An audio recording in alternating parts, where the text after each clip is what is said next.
What's up, everybody? Welcome back to D's Notes. This is Andy. I'll be showing you what come in from PCGS Banknote. Looking at the month of December. Hope everybody had a great Thanksgiving. Hope everybody has, if I don't see you or talk to you by then, hope everybody has a great Christmas. We've had so many other orders come in, and I haven't recorded them, and I apologize, but really just gotta be moving on. So I can't do everything, unfortunately. I'm a one-man band, so if you get a video, you get a video. This is a bulk that came in right before I left.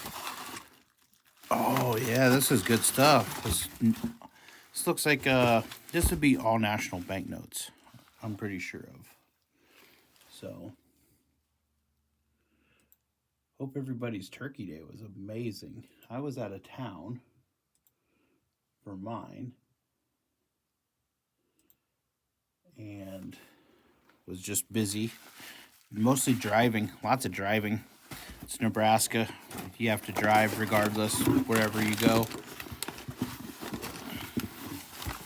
Looks like we have some national banknotes and some large size type here.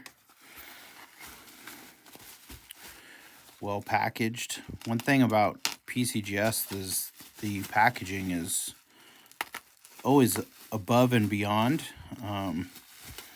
I've also never really had any problems with them having a bad label. Sometimes when you do this a lot and you submit a lot of notes, you do notice that a lot of times the labels, sometimes the denomination won't match, or sometimes it'll say Federal Reserve Bank and it's a national. And you have to understand that this is human error at that point. That's, people are typing these in. I have a theory that I believe they're starting to use AI a little bit on some of this. And what they do is they lay the note down and it scans it and it inputs the data. I'm not 100% on that comment, but I think it is used to some degree as far as data input. So right off the bat, great note, $100 Minneapolis Federal Reserve Banknote. This one did grade 30 PPQ. Tougher district. It's harder to find these hundreds and problem-free. If you actually look at the market, a lot of these have writing on them, teller stamps, pinholes, rust, paperclip rust, edge splits. These were real workhorse notes. They would have used these notes clear up into the 1960s, and it wasn't probably until the 70s they started pulling them out. But I bought a little deal in Minneapolis, so we'll just go through that here quick. Here's one in VF30. Problem-free, does have a little dirt. A lot of people comment about the margins on these notes, and these were actually printed on, you see national currency. They were printed on national currency stock. So here you see cashier, and then over here, this would have said president, but they try to blank it out and they print governor.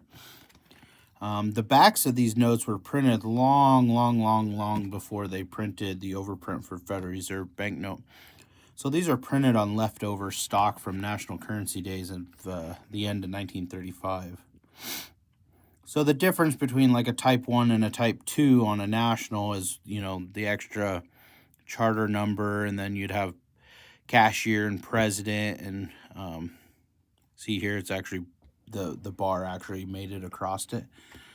If you look at this one here, the bar did not cover up president. So that was an overprint for the strikeout on the plate. But yep, it's leftover currency stock. Here's a nice 30Q as well. Super tough series if you want to collect fancy serial numbers. I've only had a couple. There's you're not going to get you know, any solid serial numbers all the way through, but you can get a repeater or a binary or a radar. There is quite a few lower serials out there. You'll see 3-digit and 2-digit serials. There is a handful of single digits known as well. Most of the single digit notes were saved by people who worked in the system. So another VF30. These are very popular notes. It's a very tough note to find problem-free to fill the void in. Minneapolis, Dallas, and San Francisco all are just, I believe, are tougher. These get extremely tough and uncirculated. It's not really a note you just run out and grab in a unk. But if you have 25s, 30s, 30 Qs, 35s, super easy to sell. Still have all the eye appeal that you would require to collect a nice note. A lot of people that collect their state, like who collect Minnesota Nationals, they'll pick one of these up. A lot of people confuse these with national banknotes. They are not national banknotes. These were printed by the Federal Reserve Bank and not the national banknote. So the difference is in national banknotes backed by the bank, and these are backed by the Federal Reserve Bank. So here's a 58Q, really nice looking original note. Just a little bit handily unk.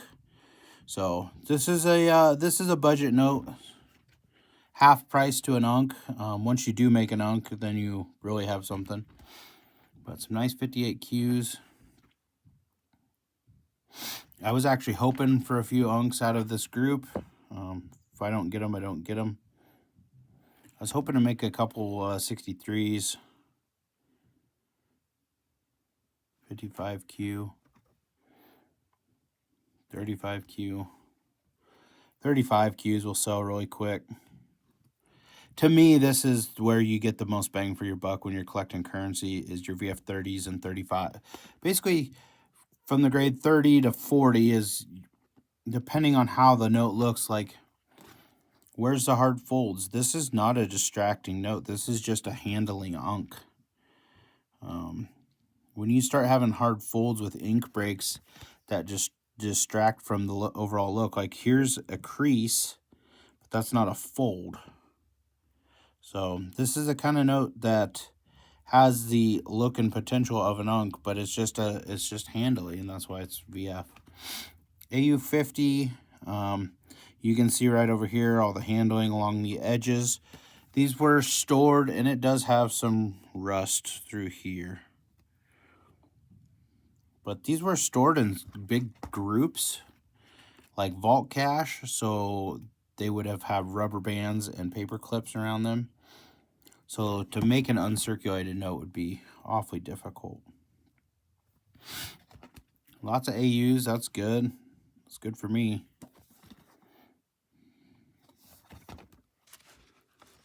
AU53.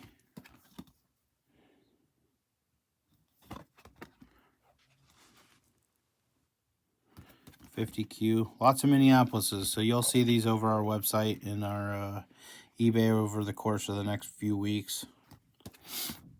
Thanks to everybody who has been shopping on the website and on our eBays. It helps us out a bunch. Thanks for everybody who comments and asks questions. I love that. I love helping out. Here's a nice VF20 educational.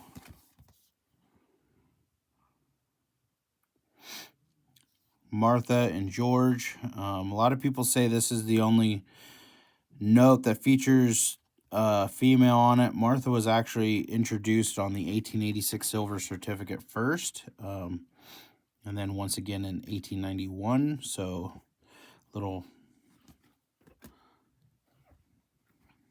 bit of history there for you. Here's another one, Fine 15. It does have a couple little minor edge splits. They don't enter the design, so a lot of times, I'll explain this to you. this edge split would have to go clear up into the design before they would start commenting edge split. You see there, it just starts to nick, but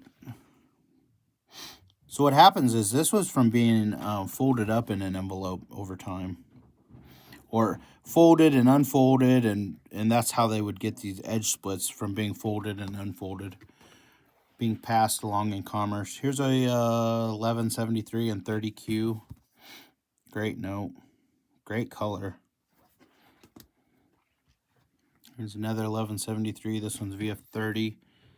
A little fun fact, the BEP used to actually wash notes. So if you see notes that arrange in color, it's not necessarily that they've been washed professionally by dealers. The BEP would actually wash notes as a trial to see if notes would last longer and get some of the dirt and the residues out to make the paper last longer. So you can have a note like this, which when you look at it still has a lot of its embossing throughout the note. You can still see the fold lines. That doesn't necessarily mean that it's not original. So you do read comments every once in a while. There's a little bit of, this is called ink rub or ink transfer. Most likely why it's not EPQ or PPQ. That's from another note sitting on top of it over time and rubbing. Also could be wallet staining. Back in the day, I'll show you my wallet because it's very similar. Back in the day, they would use a leather wallet like this, and that note would sit inside there, and when you would sweat, that note would rub on that leather, and that's why you get some of the staining that you see on some of the notes, is because it was stored in a leather wallet. The term for that's wallet staining. So if you see a note that's kind of distracting and it does have some brown staining through it, it was most likely wallet staining. So here's a nice looking VF25.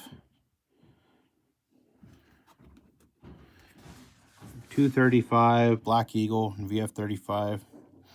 Has a really nice appearance. No hard ink breaks through Ulysses or Abraham Lincoln. No real hard ink breaks through the Eagle. A lot of the times, we tell people to grade notes from the reverse of the note, because notes were usually folded in on themselves, and the ink would normally break on the back of the note. So if you don't see the fold lines on the face of the note, you can easily overcompensate for the grade. But then when you turn the note around, like look here, ink break right through the middle of that note. So here's a nice 235 and 55Q. Very fresh looking note. Must have just a little bit of corner. Oh, it does have one fold right there. Yep. Not hard enough to break the ink, but hard enough to where you can see the creasing from it. 40Q. You can see both the fold line. They call this a trifold. So what I'm talking about is 1, 2, 3. So this is a trifold 40. The reason why this does not make XF45 is it probably, most likely, has a little bit of, there's a little bit of, right here, a little bit of creasing right through here. Now, that's most likely being pinched from being on a document or a paperclip. Had that not been on there, this could have easily been a 45Q. 236 and XF40. You can see the trifold on it, and it probably could have, it has a tip fold up here as well. So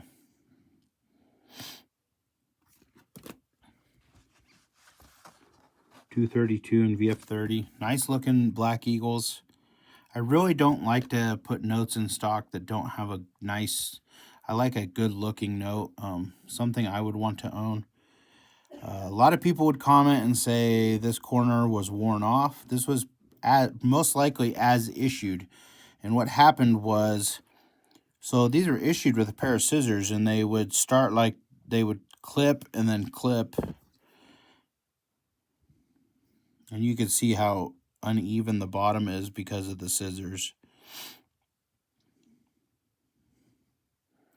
Newcastle, Indiana 50. Not a note that I can recall owning a lot of.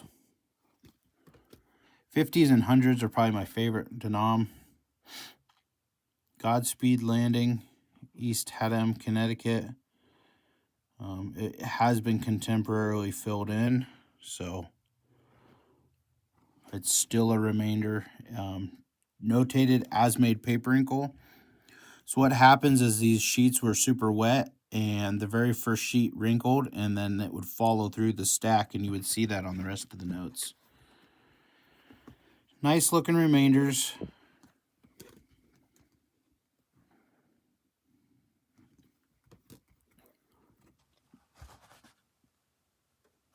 You can see there the shipyard where they're building the ship. The vignettes on obsoletes are probably more collectible than the notes themselves. People are fascinated with the artwork. This is sometimes called the bracelet back, but 1917 2. Also another one of my favorites, because if you zoom in on the vignette, the detail of the people out in the courtyard, you know, you have the trolley, the horses. I mean, you could see the mane and the eye on the horse. That's how detailed these are. Every step on the building, all the scroll work. Amazing detail. 1923 and VF 35. It's a good looking note.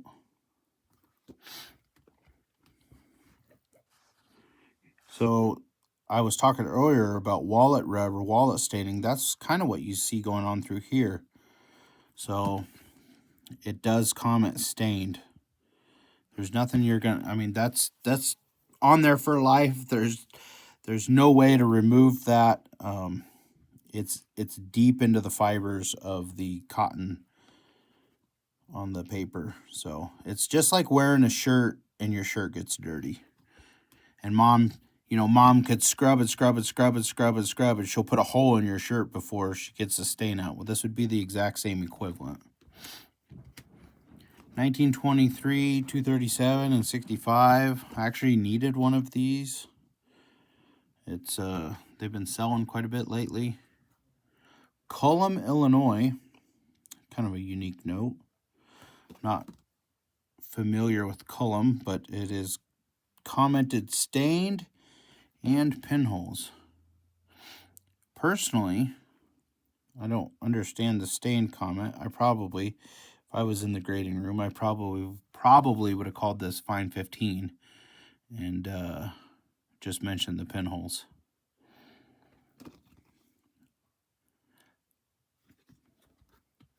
New Orleans, the Whitney National Bank, one of the more popular banks for Louisiana that's collectible, and this is a 5.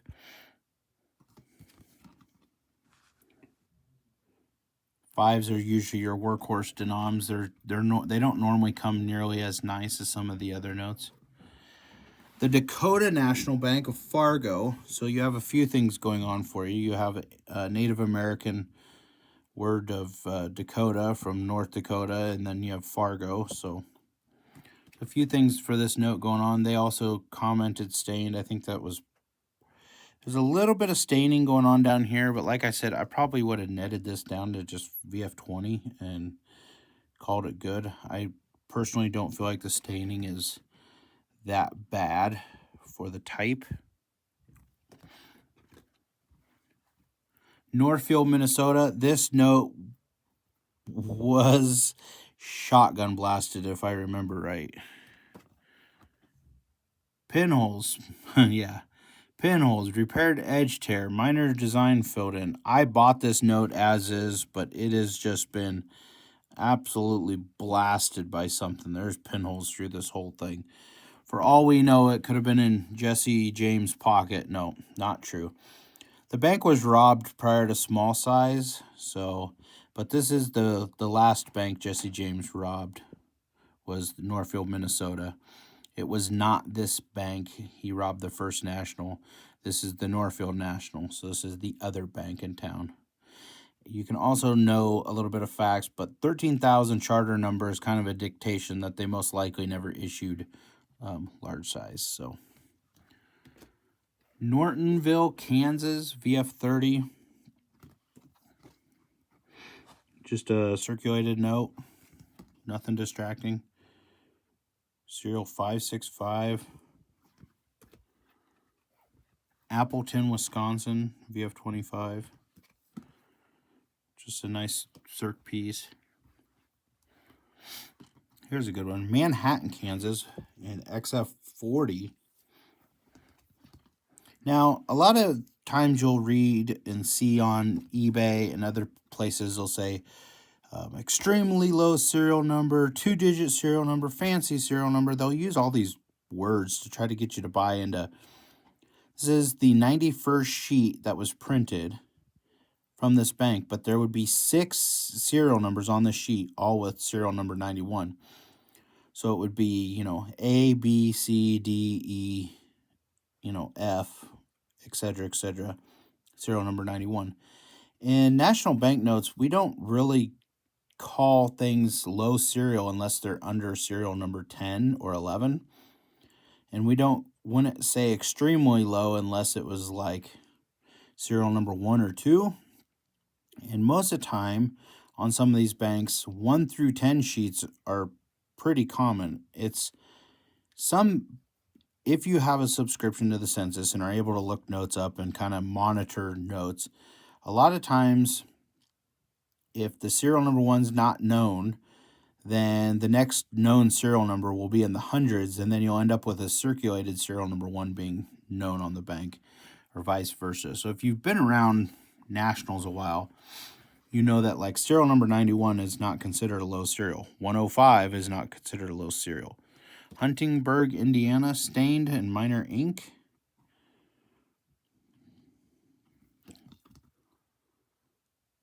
Little bit of purple down here from bank stamps. This note was also shotgun blasted, but the Laverne, Minnesota, and it has been, look at all the pinholes. This thing was shot like a pheasant in the sky. Look at them all. But Laverne, Minnesota, tough note, terrible condition. Just sometimes the way the cookie crumbles. I will say one thing that I've found in nationals that's a little bit more collectible is people like to collect like 11, 22, 33, 44, 55, 66. They call them pairs, serial pairs. So, but this is a note on Salt Lake City, Utah, VF25, circulated. Sometimes with nationals, the other thing, so I'll show you, like this Laverne, Minnesota. You'll hear people say, "Oh, I'm waiting for a nicer one to come out." That's on a note like this, you may not see a nicer one come out, and the value dictation is you might see this being like a $300 or $400 note, and a nicer one may end up being a $1,200 to $2,000 note. So you have to kind of fit your budget, and you also have to kind of understand the rarity and the availability. This particular bank is pretty tough. This particular bank is not.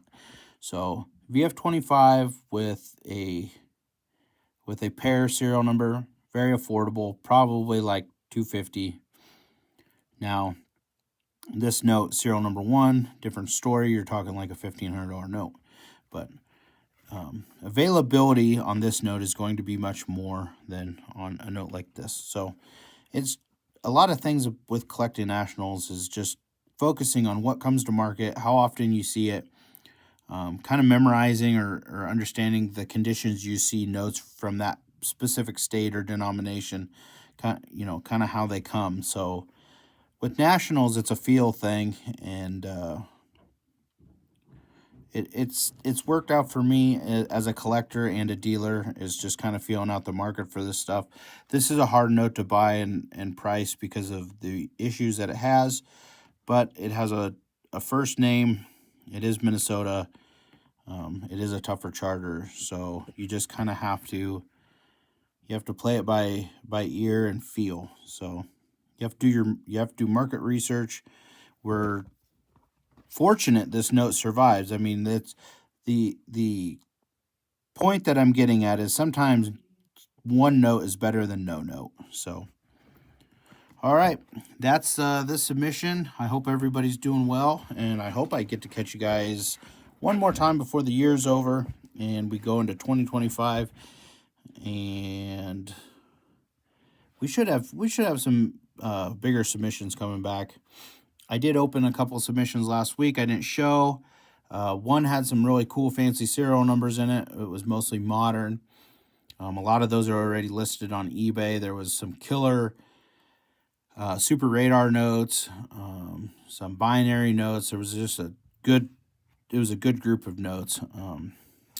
Some of them I've already sold to collectors from Facebook who've reached out, who knew I had the notes, and some did make it to eBay. So with that being that, I hope all is well, and I will catch you on the next one.